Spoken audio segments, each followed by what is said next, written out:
बात कुछ साल पहले की है। मैं अभी नहाकर लौटी थी कि खबर आई कि गांव के पुराने कुएं में सावित्री गिर गई है। देखते ही देखते ये खबर गांव में आग की तरह फैल गई। सबको सावित्री की फिक्र तो थी ही, पर सबसे बड़ी फिक्र उसके बच्चे की थी। सावित्री पेट से थी। मैं दौड़ी दौड़ी पुराने कुएं के पास पहुंची तो देखा वहां पर पहले से ही भीड़ जमी हुई है, क्योंकि सावित्री को तैरना नहीं आता था और उसने दम तोड़ दिया था। उस समय वह पेट से थी। पानी में गिरने के बाद वह चीखी होगी, चिल्लाई होगी, पर पुराने कुएं में कम ही लोग पानी भरने आते थे, क्योंकि सावित्री का खेत कुएं के बगल में ही था, इसलिए उसका इस कुएं पर आना जाना लगा रहता था।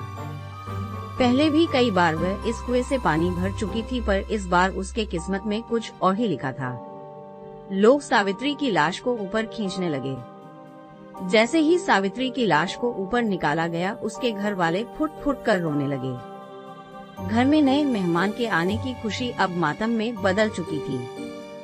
सावित्री का पति वो तो बस बिना अपनी पलकें झपकाए सावित्री को देखते ही जा रहा था। सावित्री तो वैसे दुबली पतली थी, मगर पानी में ज्यादा देर रहने के कारण उसका शरीर फूल गया था। मैंने ये नजारा पहली बार देखा था। हालांकि मुझे डर लगना चाहिए था, पर मुझे डर नहीं लग रहा था। पर हाँ, एक अगल सी बेचैनी जरूर हो रही थी। पुलिस मौके पर पहुंची। उसने गांव वालों का बयान लिया और अंतिम संस्कार करने की इजाजत दे दी। पुराने कुएं वाले खेत में ही सावित्री का अंतिम संस्कार किया गया। मौत तो इंसान के हाथ में नहीं होती। शरीर से आत्मा कब निकल जाए किसी को पता नहीं चलता। कहते हैं अंतिम संस्कार करने के बाद इंसान की आत्मा को शांति मिलती है, मगर आत्मा खुद ही शांति न चाहे तो। उस रात ऐसे कई सवाल मेरे मन में उठने लगे। मैंने कई बार करवट बदली, पर मुझे नींद नहीं आ रही थी। पर वक्त के साथ साथ सब ठीक हो जाता है। उस हादसे को गुजरे हुए अब कई महीने हो चुके थे। एक बार एक मजदूर उस पुराने कुएं वाले खेत में काम कर रहा था। तभी उसे एक औरत के रोने की आवाज आती है। वह कुएं के पास जाता है। उसने देखा कि वह आवाज कुएं के अंदर से आ रही थी। जैसे ही वह कुएं के अंदर देखता है, अगले दिन उस मजदूर को तेज बुखार आता है। तेज बुखार से उसका शरीर तप रहा होता है। वह बार बार कहता रहा कि मेरे पास मत आओ, मैंने तुम्हारा क्या बिगाड़ा है, मुझे छोड़ दो। उस शाम उस मजदूर की मौत हो जाती है। गांव में अब पुराने कुएं का डर फैल जाता है। सावित्री की आत्मा अभी भी उस कुएं में है, ऐसी बातें गांव में शुरू हो जाती है। सावित्री के घर वाले भी कुएं के पास वाले खेत में खेती करना छोड़ देते हैं। ये सब सुनकर मुझे कुछ समझ नहीं आ रहा था। मेरे दादाजी को भी गुजरे कुछ ही महीने हुए थे और उनका अंतिम संस्कार तो हमारे घर के पीछे ही किया था। फिर मुझे कभी मेरे दादाजी क्यों नहीं दिखाई दिए। मुझे कई बार उस पुराने कुएं पर जाने की इच्छा हुई, पर डर के मारे कभी हिम्मत नहीं हुई। हालांकि हमारे घर तक आने का सबसे छोटा रास्ता उसी कुएं के पास से गुजरता था, पर ये सब होने के बाद हमने दूसरे रास्ते से आना जाना शुरू कर दिया। एक रात पिताजी बाजार से घर लौट रहे थे। आज उन्हें बहुत देर हो चुकी थी।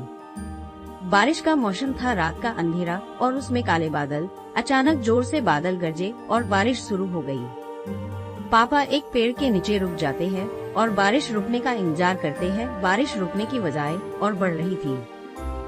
उसके बाद उन्हें पुराने कुएं के पास छोटा रास्ता याद आता है। मेरे पापा भूत प्रेत पर विश्वास नहीं करते थे। पापा पुराने कुएं के रास्ते पर चल पड़ते हैं। चारों तरफ अंधेरा और तेज बारिश की आवाज। पापा तेज चलने लगते हैं। तभी उनके पैरों के साथ पायल की आवाज आने लगती है। पापा एक जगह रुक जाते हैं तो पायल की आवाज भी शांत हो जाती है। पापा फिर से चलने लगते हैं। उसी के साथ पायल की आवाज भी आने लगती है। तभी उनके पीछे से कोई गुजरता है। वह पीछे देखते हैं तो पीछे कोई नहीं होता, पर जैसे ही वह आगे देखते हैं, उन्हें सावित्री की आत्मा दिखाई देती है। उसे देखकर पापा की आंखें फटी की फटी रह जाती है। वह डर के मारे पीछे जाने लगते हैं और कीचड़ में फंसकर गिर जाते हैं। सावित्री की आत्मा धीरे धीरे पापा के पास आने लगती है। पापा अपनी आंखें खोलकर देखते हैं तो हमारा कुत्ता उनका हाथ चाट रहा होता है। पापा उसे देखकर राहत की सांस लेते हैं। पापा आसपास देखते हैं तो वहाँ कोई नहीं होता है। पापा कुत्ते के साथ घर आ जाते हैं। उसके बाद वह रात का किस्सा सब घर वालों को बताते हैं। तभी मेरे ताऊ जी कहते हैं कि बड़े बुजुर्ग ठीक कह गए हैं। फिर से मेरे मन में कई सवाल उठे, पर इस बार मैं समझ गई थी कि कई सवाल ऐसे भी होते हैं जिनका जवाब आज तक इंसान ढूंढ ही नहीं पाया।